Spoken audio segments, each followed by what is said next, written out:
Pero debes saber esto, que en los últimos días vendrán tiempos difíciles. Segunda de Timoteo 3:1.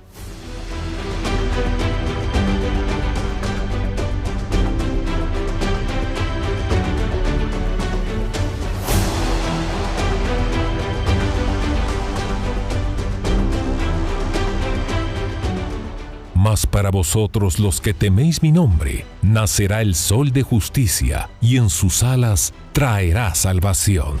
Malaquías 4:2. Bienvenidos a El Reloj de Dios.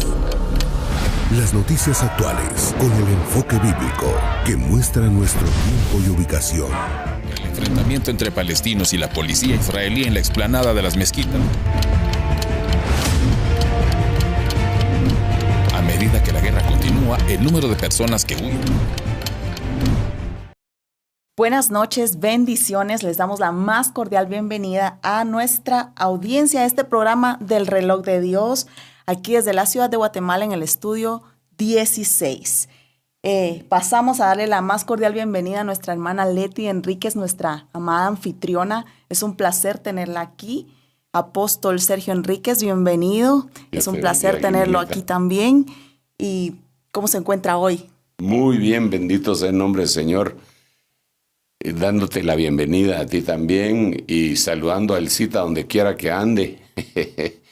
Porque, bueno, tuvo su pequeño contratiempo, pero la saludamos, la bendecimos. Y gracias a ti por el tiempo y estar presente, dispuesta a cualquier hora para poder servir también al Señor.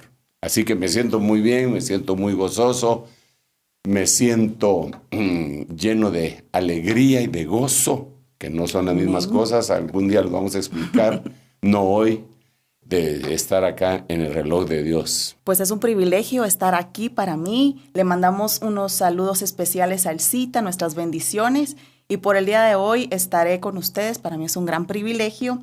Y Apóstol, para entrar en nuestro tema acerca del Reloj de Dios, pues viendo el panorama mundial de los últimos tiempos, pues como que todos los escenarios se han activado, sí.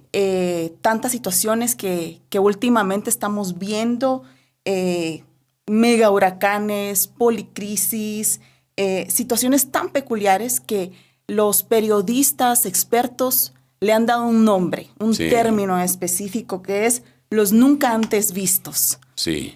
¿Qué nos puede decir acerca de esto, Apóstol? Mira, Gemenita, dicen algunos historiadores y teólogos, traductores de la Biblia, estudiosos, eruditos, que el apóstol Pablo, cuando escribió las cartas a los de Tesalónica, una de las cosas que él trataba de decirles es, todavía no es la tribulación.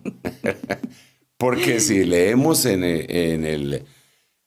la primera y en la segunda, en ambas cartas, al juntarlas, él les dice, respecto a la venida del Señor Jesucristo y nuestra reunión en torno a Él, os rogamos, hermanos, que no os dejéis mover fácilmente vuestra manera de pensar, ¿verdad? Hasta ahí está todo bien, pero ¿por qué les dice eso, verdad? Y a continuación les dice que, sigue explicándoles, en el sentido dice que aquel día ya llegó. No vendrá ese. ¿Por qué les pone él eso? Porque había una persecución de la iglesia de parte del Imperio Romano en donde los masacraban a todos los cristianos. Entonces ellos creían que ya tenían encima al anticristo, ¿no? Entonces él les dijo que no, que ese día no iba a venir sin que antes. Y entonces él empieza a dar todo el perfil de la venida de los días del Señor. ¿Por qué traigo a colación esto? Porque a veces en este momento pensamos, por esto que tú decías, que ya estamos en la gran tribulación, cuando nos damos cuenta de todos los escenarios, los 7 escenarios, cuando vemos la tierra como escenario, el mundo como escenario, cualquiera de los escenarios están llenándose gota a gota de señales. Pero yo tengo que decirles que todavía no es el día. El Señor Jesucristo también hizo una advertencia cuando dio su capítulo escatológico que lo reportó Mateo en el capítulo 24, cuando dijo que iban a haber guerras y rumores de guerras, pero que no era el fin. No era el fin. ¿Verdad? Entonces, como que la gente estaba muy aterrorizada por aquello.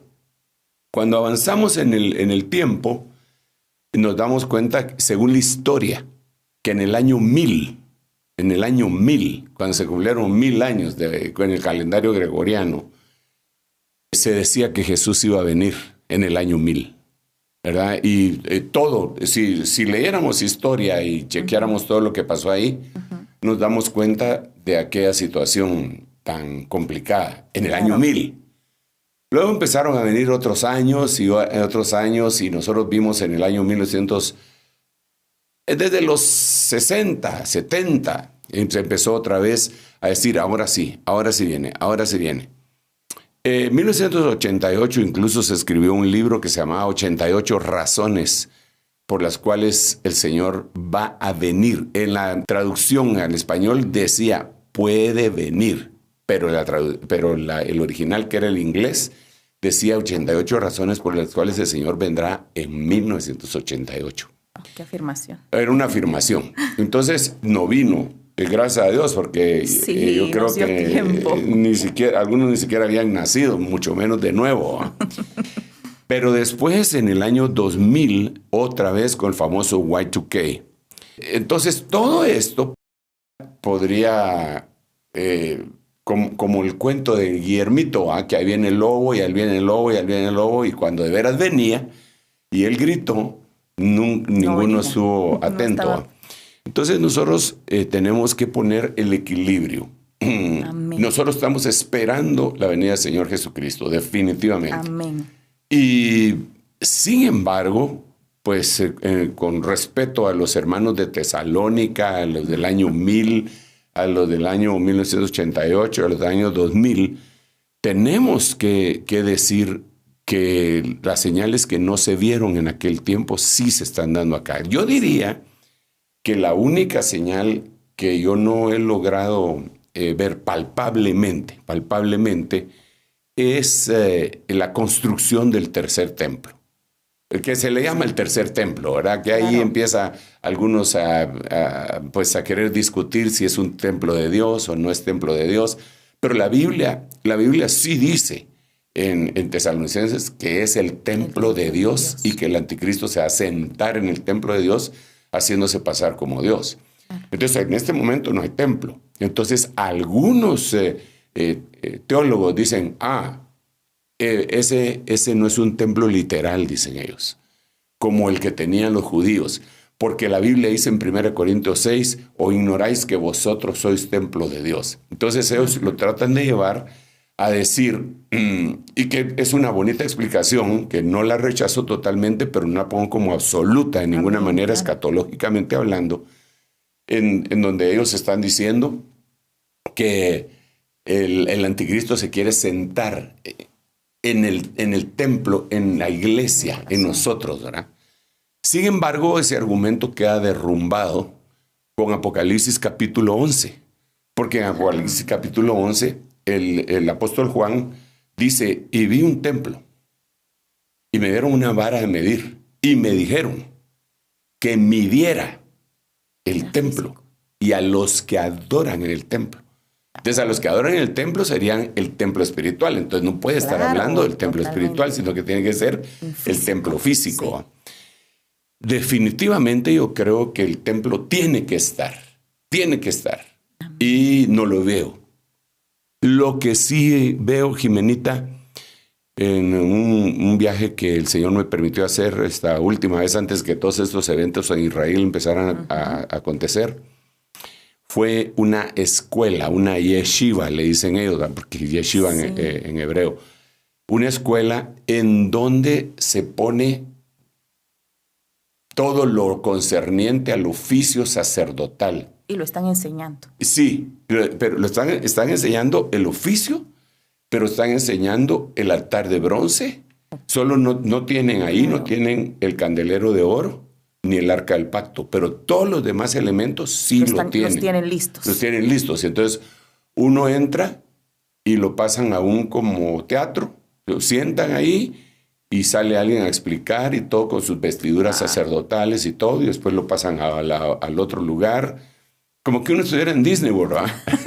Pero le empiezan a explicar todo eso, menos el arca del pacto, menos el candelero de oro, que son básicos también para que se levante ese tercer. Esa es la única señal, pues, que yo veo que no se ha cumplido, ¿verdad? Sin embargo, como tú bien decías al principio de nuestra plática, los escenarios están siendo tan llenos de tantas señales que parecería que ya pronto se va. Y esto es bien importante, porque la gente confunde los términos. Digamos, algunos confunden el fin del mundo con la gran tribulación y con el arrebatamiento.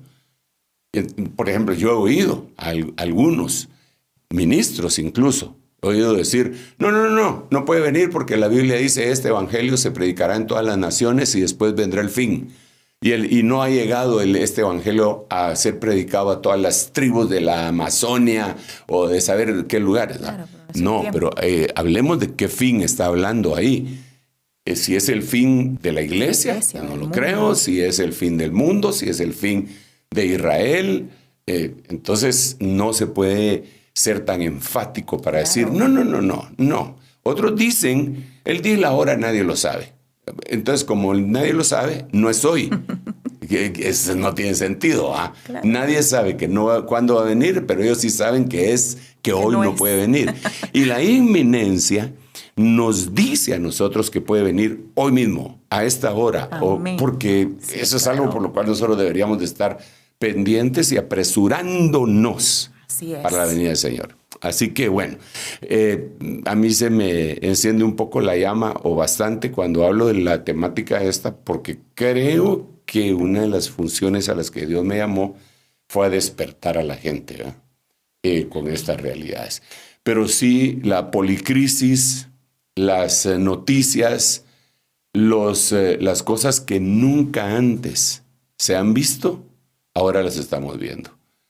Como tú decías en el principio de este programa, hemos visto megas de todo, ¿no? Sí. Y uno de los más impresionantes ahorita, bueno, que es lo último que ha sucedido y que nos tiene impresionados, el huracán Milton. Oh, sí. Que fue impresionante. Todo el mundo estaba a la expectativa de qué era lo que iba a suceder. Situaciones que se empezaron a dar antes de que tocara tierra. En Florida tuvieron 100 avisos de tornados, de los cuales 38 se dieron. Lo querían cambiar de categoría de 5 a 6 porque era algo extraordinariamente gigantesco. Y pues atemorizó a la gente, ¿verdad? Y pues a muchos cristianos los alarmó si era el fin, qué iba a suceder, ¿verdad?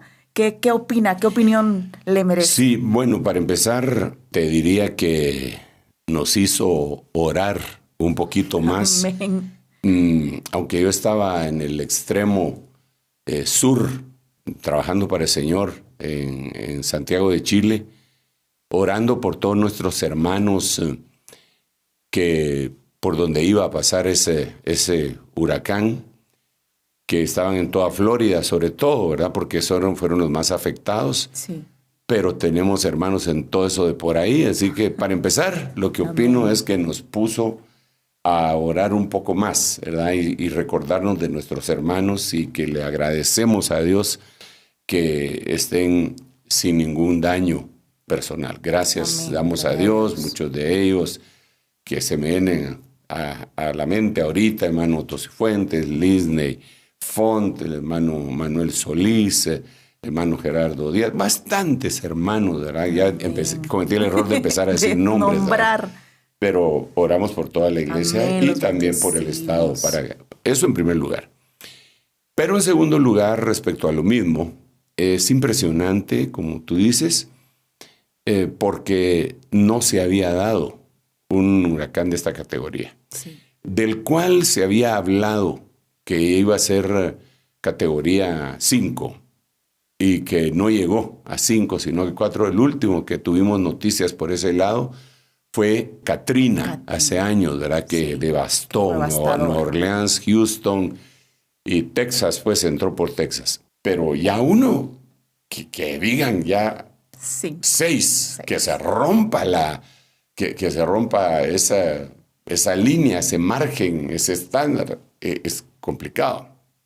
Pero eso nosotros lo estamos viendo acá en América, ¿verdad? Y le seguimos el rumbo y decimos, empieza a ser formado en las costas de África y pasa el aire caliente y se atraviesa todo el océano y llega allá al norte de Venezuela, en el Caribe, y entra a Centroamérica y sube, y eso los científicos lo han ido describiendo. Pero se nos olvida que en Asia, en Japón, en China, entonces hay este mismo tipo de fenómenos que nosotros, por estar tan lejos, a duras penas oímos de las noticias porque no están enfocados en esto.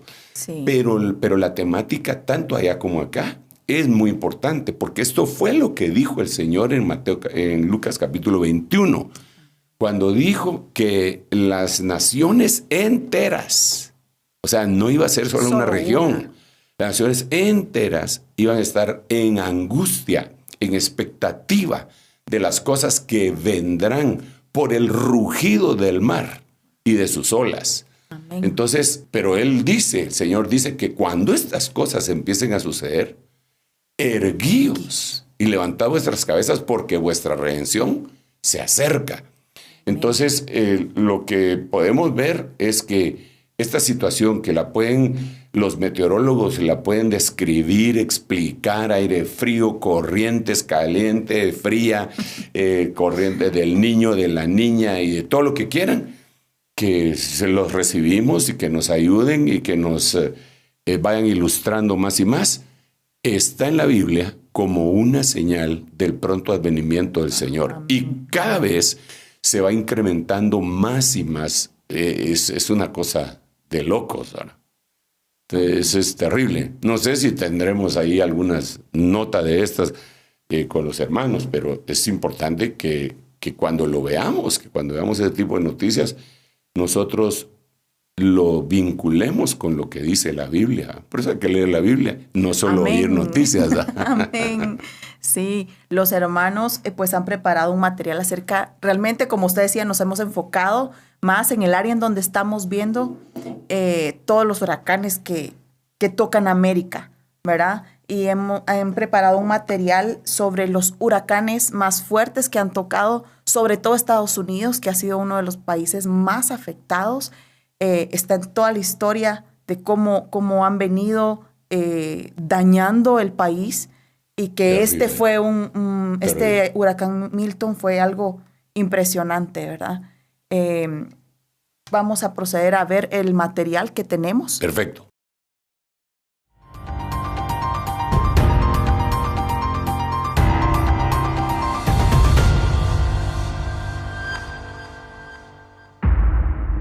Lo nunca antes visto. A lo largo del año, la Oficina Nacional de Administración Oceánica y Atmosférica de Estados Unidos, NOAA, pronosticó entre 17 y 24 tormentas tropicales con nombre, un número superior al promedio habitual. De estas, entre 8 y 13 podrían convertirse en huracanes, y más de 7 alcanzarían la categoría de huracanes mayores. Milton fue clasificado como un huracán extremadamente peligroso, de categoría 5, mientras avanzaba por el Golfo de México en dirección a Florida, con vientos máximos sostenidos de 270 km/h y rachas aún mayores. El ciclón había experimentado una intensificación explosiva en solo 24 horas, después de haber alcanzado la categoría 1. Expertos mencionaron clasificarlo en una nueva categoría por las características que presentó durante su trayectoria. El huracán se expandió mientras se acercaba a la costa del Golfo de Florida, donde más de 1 millón de personas fueron evacuadas. Los cazadores de huracanes de la Oficina Nacional de Administración Oceánica y Atmosférica NOAA enfrentaron dificultades al sobrevolar el huracán Milton en sus aviones P-3 Orions, diseñados originalmente para cazar submarinos durante la Guerra Fría. Estos vuelos permiten recopilar datos cruciales del interior de las tormentas, lo que ayuda a mejorar la comprensión de los huracanes y facilitar la planificación de desastres a medida que las tormentas se acercan a tierra, explicó la administración.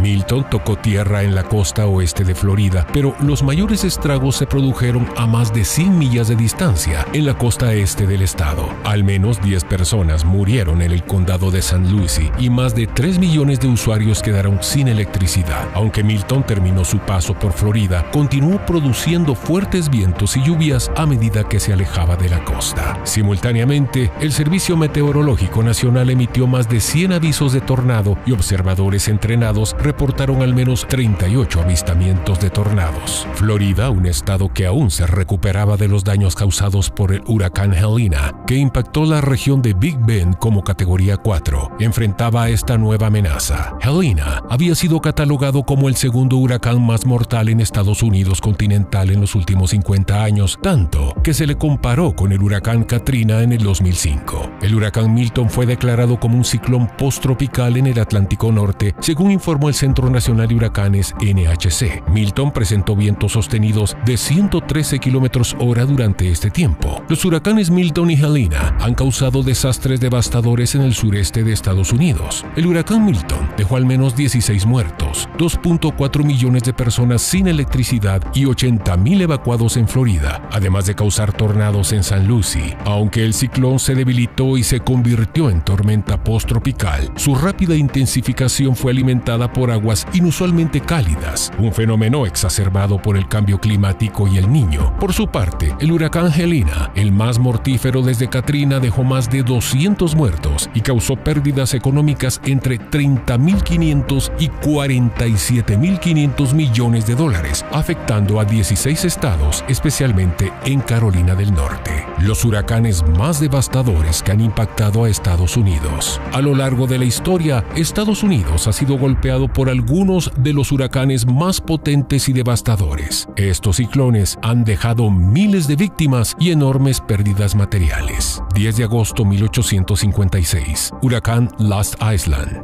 Con vientos máximos de 240.9 km/h, este huracán devastó la costa de Luisiana, destruyendo el popular complejo turístico Last Island. Al menos 183 personas murieron en barcos que navegaban en alta mar, según la NOAA. 2 de octubre de 1893, huracán Chenier Caminada. Este ciclón, con vientos de 213.1 km/h, afectó gravemente a Luisiana. La comunidad de pescadores de Chenier Caminada fue arrasada por una marejada de 5 metros, causando casi 2.000 muertos y pérdidas estimadas en $5 millones.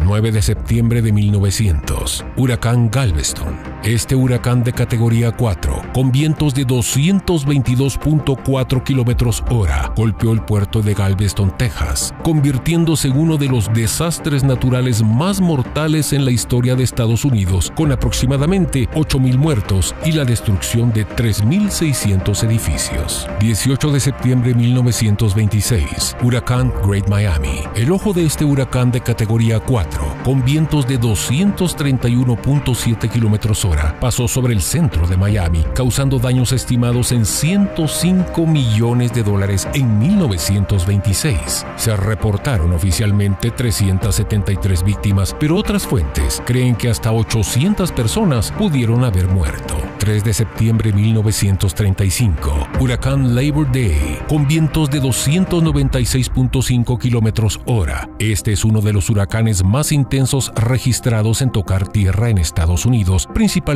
en los Cayos de Florida. Causó la muerte de al menos 408 personas, en su mayoría veteranos de la Primera Guerra Mundial, que trabajaban en la construcción de un ferrocarril.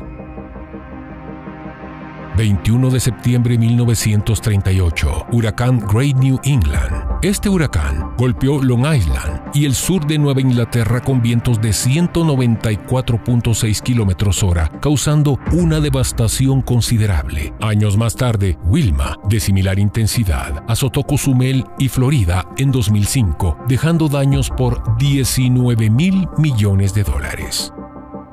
18 de agosto 1969, huracán Camille. Con vientos de 278 km/h, Camille tocó tierra en Mississippi como uno de los huracanes más potentes en la historia de Estados Unidos, causando la muerte de 259 personas y destruyendo una gran parte de la costa del Golfo. 26 de agosto 1992, huracán Andrew.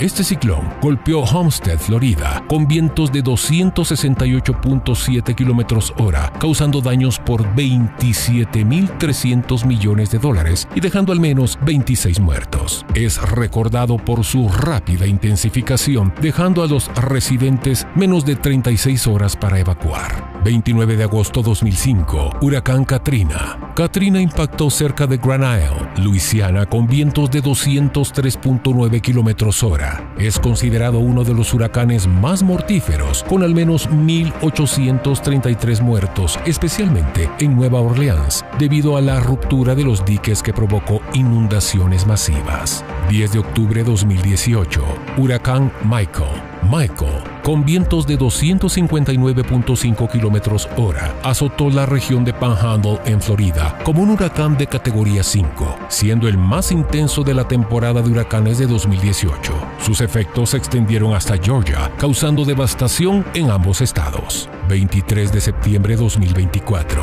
huracán Helena. Con un gran diámetro y una fuerza devastadora, el huracán Helena impactó el sureste de los Estados Unidos a finales de septiembre de 2024, siendo el ciclón más poderoso en golpear la región del Big Bend en Florida. Helena se convirtió en el huracán más mortal en afectar territorio estadounidense desde María en 2017 y el más letal en golpear los Estados Unidos.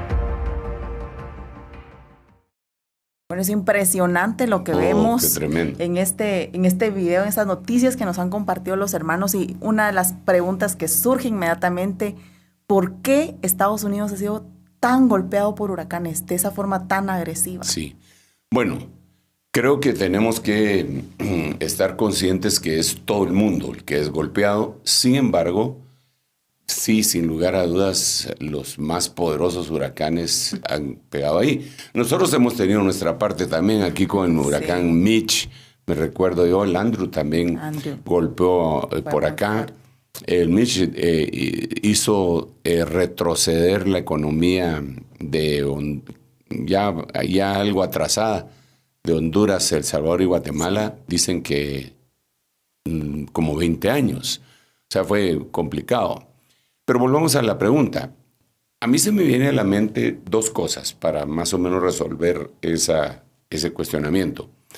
Primero, cuando se dio Katrina, yo recuerdo bien haber visto una noticia. Es una lástima que no le tomé una captura de pantalla o algo así para tenerla para el recuerdo, de una iglesia cristiana ahí en Nueva Orleans, que había puesto un anuncio enorme después de que pasó Katrina: arrepiéntete, América, arrepiéntete.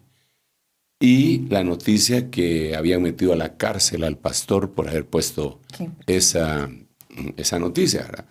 Entonces, esto me lleva a considerar que los gobernantes de muchos países, de un altísimo porcentaje de países en este concierto de naciones que tenemos ahora, que son más de 190, creo, son ateos, y al ser ateos pues le atribuyen despropósitos, incluso creen en Dios solo para maldecir, ¿verdad? Dicen que son ateos, pero creen en Dios para maldecir. Y creo que eso golpea. En los Estados Unidos sacaron la Biblia y la oración de las escuelas y los monumentos que tenían a la Biblia, a la base cristiana que tenían. Sí. Y yo eso lo compararía más o menos con lo que le pasó a otra gran potencia que la Biblia nos narra en el libro de Éxodo. Y es Egipto, ¿verdad? Porque Claro. Egipto era la potencia número 1 de aquel tiempo. Y los israelitas pues estaban viviendo ahí de una manera cautiva. No habían llegado como cautivos. Sí, claro. Habían llegado como invitados prácticamente para vivir en la tierra de Gosén y luego fueron cautivados. Al no querer dejarlos ir, Faraón, después de la orden de Dios por medio de Moisés diciéndoles deja ir a mi pueblo, entonces el Señor les mandó 10 plagas, plagas que destruyeron la economía de ese lugar. Entonces yo veo que esta actividad meteorológica sí les causa serios problemas, aunque es una potencia enorme económica, pues ya decir que perdieron 27,000 millones, que perdieron, no sé, solo miles de millones de dólares, claro. Eso imagino yo que le afecta a cualquiera, ¿verdad? Claro. Y eso pega en la economía y de alguna forma es como que si Dios le estuviera diciendo, deja ir a mi pueblo para que me celebren fiesta en el desierto. Pero también en las otras regiones está la misma situación, porque si te das cuenta, en los otros lugares en donde pegan estas devastaciones son regiones en donde son no tienen nada a favor de Dios, están en contra del Señor. Es como una pelea del hombre contra su creador. Y pues ahí están las repercusiones, ¿verdad? Ahí tendríamos que hablar también, entrar en el tema en otro escenario, porque el que tocamos ahorita, porque es impresionante y le vuela a uno la cabeza de ver todas esas cosas, es el escenario, pues, tierra, ¿verdad? Pero ahí tendríamos que hablar del escenario mundo y la política, ¿verdad?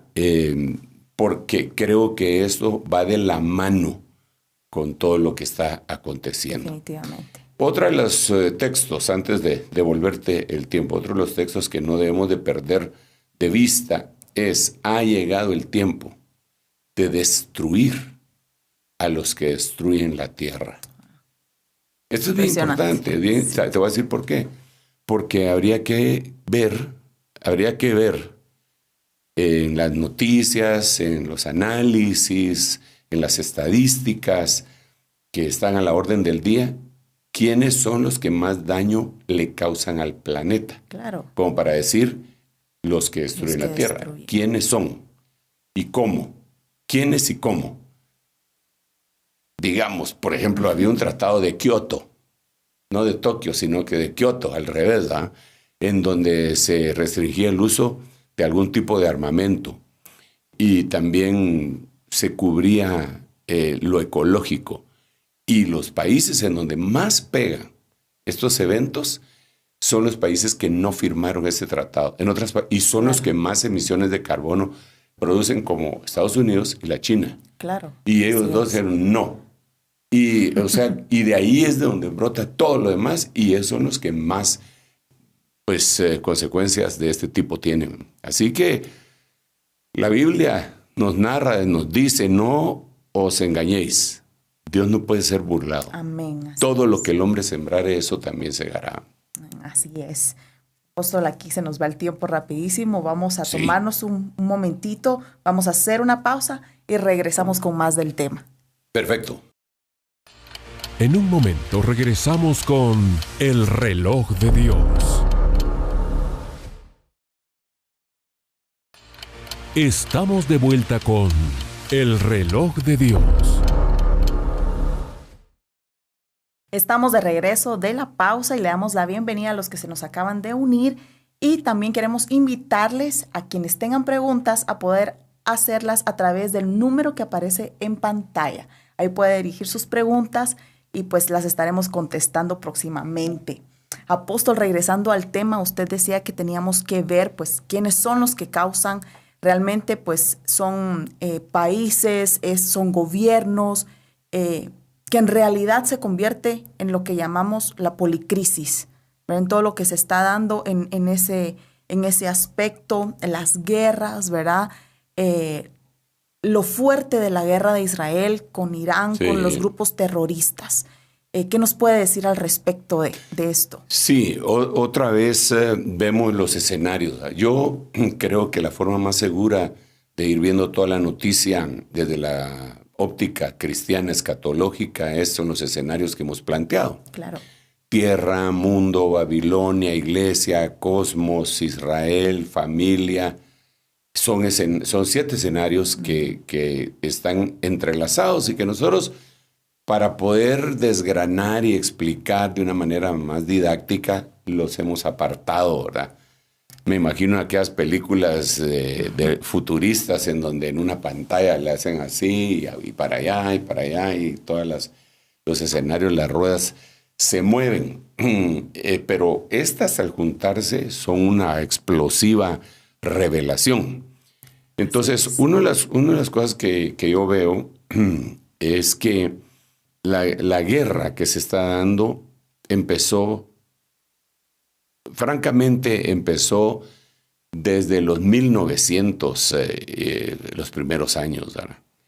Y fue una guerra que se dio entre 2 extremos, derecha e izquierda, ¿verdad? Que ha ido cambiando su fisonomía conforme ha ido avanzando la política, ha ido cambiando como un camaleón que se va acomodando, acoplando a diferentes lugares, pero esa polarización es la que nos ha conducido a guerras constantemente. Desde que surgió el concepto de capitalismo y el marxismo-leninismo, empezaron a confrontarse. Y repito, y conforme ha pasado el tiempo, ambos han ido cambiando, pero se siguen enfrentando. El problema es, según mi perspectiva, que una de estas doctrinas, podríamos decir, le dan cabida muy fuerte al antisemitismo. Entonces, ahorita lo que deberíamos de ver es, bueno, ¿cuáles son los países, qué doctrinas sustentan?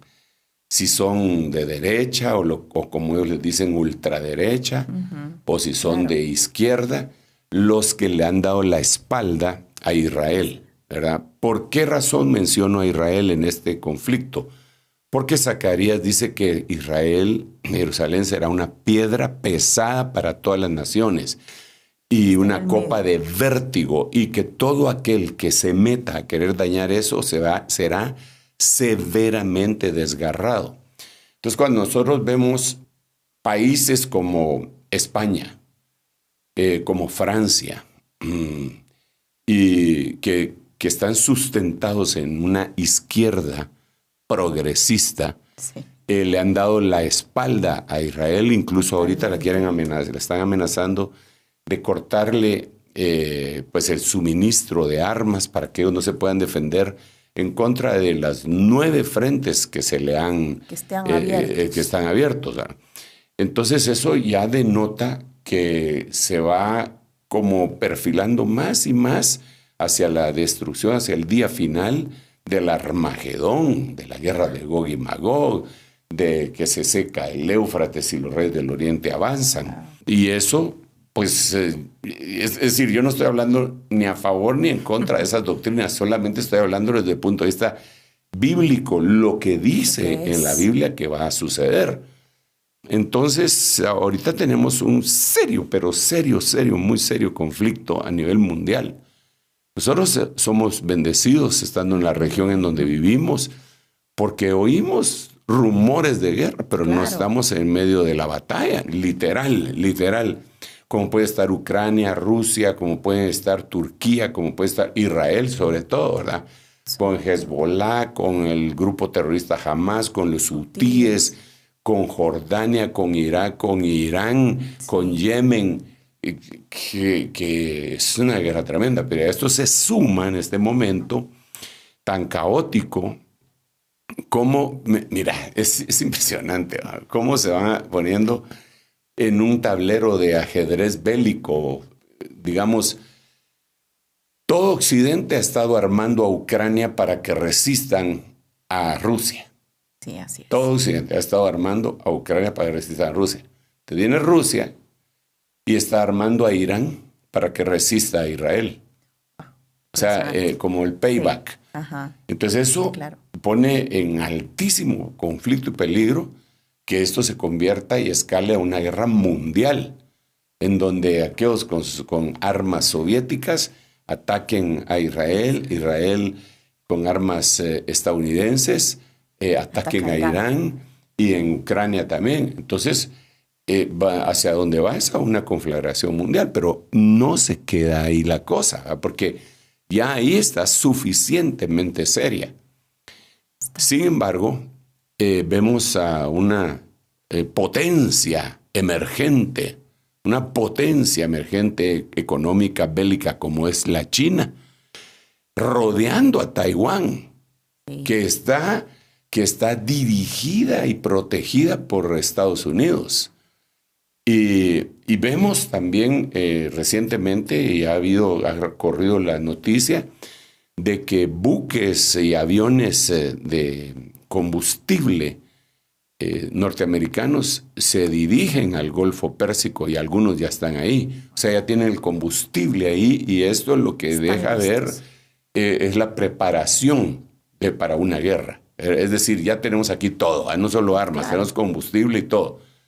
Entonces, creo, yo le ruego a Dios que nos ayude y nos deje un tiempo más, pero ahí sí que el Señor diría, pero ¿cuánto más quieren ustedes si no hay modo que se arrepientan, incluso ustedes mismos, los cristianos, a nosotros pues, porque sí, el conflicto está complicado. Y eso solo hablar de lo que tú me preguntabas, de los que destruyen la tierra, que vendría a ser ya el escenario mundo, el escenario tierra, que se sigue llenando. La noticia de ayer ya es casi una historia hoy, y hay nuevas cosas, ¿verdad? Claro. Entonces sí, lo veo bien complicado. Para nosotros como cristianos, porque la mayoría nos alarmamos, y me incluyo porque de repente al ver tanta explosión en los escenarios y nosotros nos enfocamos mucho en ver lo que sucede en Israel, ¿qué es lo que deberíamos de estar haciendo en este momento como cristianos? Aparte de ver noticias, pero usted nos decía, más que ver noticias, la Biblia, pero ¿en qué deberíamos de estar sumergidos nosotros como hijos de Dios? Yo creo que es una muy buena pregunta, porque mira, al final de cuentas, una de las cosas que tenemos que hacer de ley es orar, ¿verdad? Amén. La Biblia dice orar por la paz de Jerusalén, pero no se trata solamente de saber lo que está pasando. La Biblia nos habla, en primer libro de Crónicas, capítulo 12, verso 32, de la tribu de Isaacar. La tribu de Isaacar, que Isaacar quiere decir recompensa, y estamos nosotros ministrando en el año de la recompensa. Amén, así es. La tribu de Isaacar dice que tenía un expertise en conocer los tiempos y lo que Israel debía de hacer. Entonces, aquí en el reloj de Dios nosotros estamos hablando de los tiempos y de conocer los tiempos. La pregunta que tú me estás haciendo es, ok, ¿y qué es lo que debemos de hacer? Así es. Y la tribu de Isaacar es lo que decía. Entonces, cuando vemos en el contexto bíblico, hay un pasaje que en algunas Biblias no necesariamente está traducido correctamente por el contexto, lo digo yo, no porque yo sea lingüista, en donde dice, apresurando la venida del Señor. Pero ¿cómo puedo apresurar yo la venida del Señor? Claro. No se puede. Entonces, en las versiones más modernas que tienen más sustento de los últimos descubrimientos que se hicieron en las cuevas de Qumran y toda la cuestión, dice apresurándoos nosotros para la venida del Señor, teniendo en cuenta que el día está cercano. Entonces, apresurándoos. Entonces, me tengo que apresurar. Ahora, la otra pregunta sería, ¿a qué? Exacto. ¿A qué me tengo que apresurar? Obviamente ahí nos está hablando de la consagración. Ahí tendríamos que irnos más a un tema de enseñanza devocional para que apuntale lo escatológico y prepararnos. ¿Qué dice la Biblia en que nosotros deberíamos de apresurarnos? Cuando vemos en el Antiguo, solo por poner un ejemplo, cuando vemos en el Antiguo Testamento, vemos que David se apresura a correr en contra del gigante. Se apresuró a correr en contra del gigante para combatirlo y matarlo. Entonces de aquí extraemos una enseñanza, y la enseñanza es que debemos de combatir en esa guerra espiritual, y que el apóstol Pablo dijo en Efesios que no tenemos lucha contra sangre ni carne, sino que contra potestades, huestes, gobernadores y principados. Entonces debemos de combatir. Ese combate se puede llevar cuerpo a cuerpo. Entonces yo creo que una de las cosas que nosotros deberíamos de apresurar, pero con paso ligero, es ¿qué cosas estoy haciendo mal? ¿Qué me está pasando? ¿En qué pecados o hábitos, malas costumbres estoy recayendo constantemente? ¿Qué es lo que, para apresurarme e ir ministrar eso? Así hay muchos apresuramientos que aparecen en la Biblia. ¿Qué debería hacer la iglesia? Esa prisa. Por eso dice la Biblia que las armas de nuestra milicia, que no son carnales, sino que poderosas para destrucción de fortalezas, dice que están compuestas por el cinto de la verdad, la coraza de la justicia. Eso es su mensaje, ¿va? La coraza de la justicia, el yelmo de la salvación, el escudo de la fe, la espada del Espíritu. Pero lo último que dice no es menos importante, sino que dice el apresto del calzado del Evangelio de la paz. Amén. ¿Pero qué es apresto? El apresto es apresurarse. Entonces, a caminar en pos de aquello que sabemos que está mal, porque tenemos un testigo interno, tenemos una conciencia que nos dice lo que estamos haciendo mal. Entonces, apresurar a arreglar eso y a tapar ese hoyo, ¿verdad? Es más o menos también lo que dice la Biblia en el Antiguo Testamento: prepárate para el encuentro con tu Dios. Porque el encuentro viene. De que viene. ¿Cómo vamos a estar? Esos son otros 20 pesos, ¿verdad? Que nos toque. Sí, entonces lo que estamos viendo con todas estas situaciones de los 7 escenarios es señores, el tiempo está muy cercano. Mira, te lo voy a poner de otra manera. Cuando uno viene de un viaje, acabo de regresar de Santiago de Chile, y cuando uno viene de un viaje largo, pues uno de alguna manera ya después de varias horas de vuelo se acostumbró a que va sentado, a que se puede parar, a que puede sacar algo para leer, para ver una película, para oír música, qué sé yo. Pero cuando ya se empieza a acercar el momento del aterrizaje, entonces los sobrecargos, la tripulación le advierte a uno: estamos a tantos minutos de aterrizar. Guarde sus cosas, porque se va a mover. Cuando bajemos no sabemos cómo va a estar la cosa. Así que guarde sus cosas. Ponga el asiento en tal posición. Guarde la mesa. Si tiene vasos y cosas que lo pueden lastimar, guárdelos. Vamos a pasar recogiéndolo. Lo preparan a uno, ¿verdad? Y al ratito, ya si alguien está dormido, lo despiertan para que se ponga en alerta. En su posición. Pues sí, porque no se sabe exactamente si va a haber algún problema cuando uno aterriza. Y aterriza. Vaya, ahí todos contentos. Bueno, pues ahora nosotros somos los sobrecargos y el avión está por aterrizar. Y le estamos diciendo a la gente: prepárese.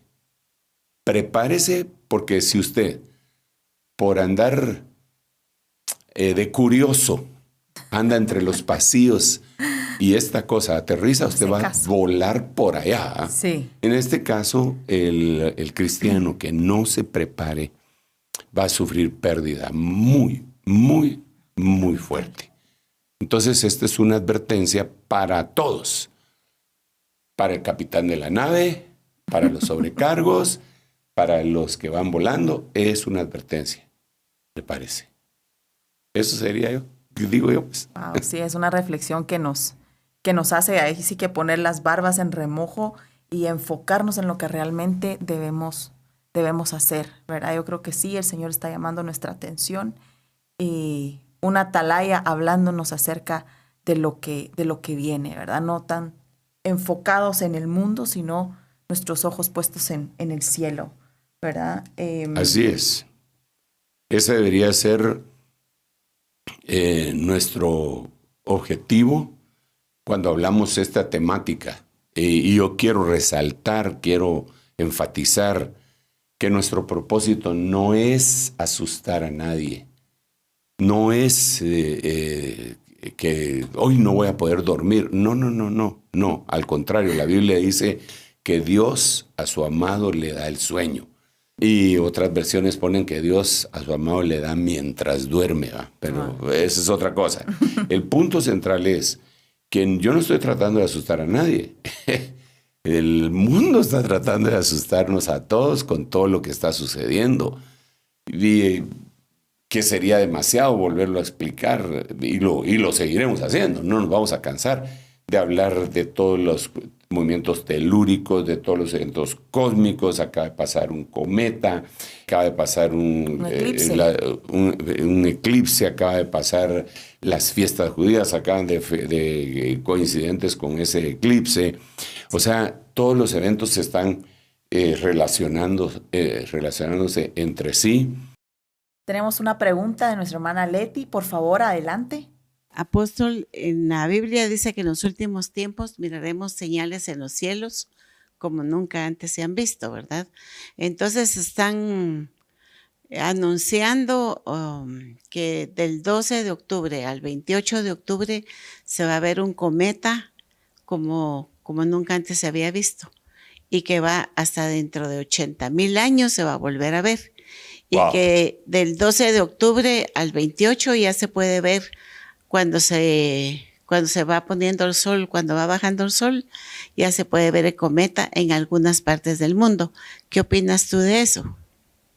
Me parece extraordinario y que aporta todo lo que estamos diciendo.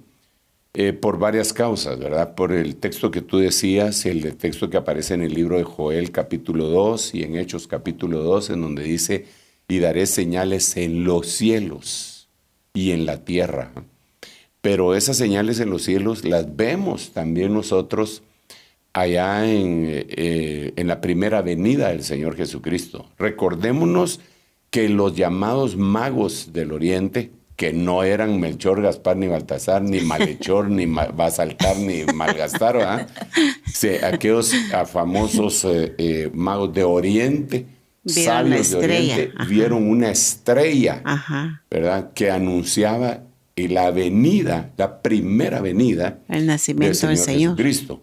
Entonces, podría ser que ahora vinieran no solamente este cometa que le llaman del siglo, me parece, sí, del siglo, sino de otras señales en los cielos anunciando la pronta aparición del lucero resplandeciente de la mañana, que es nuestro Señor Jesucristo.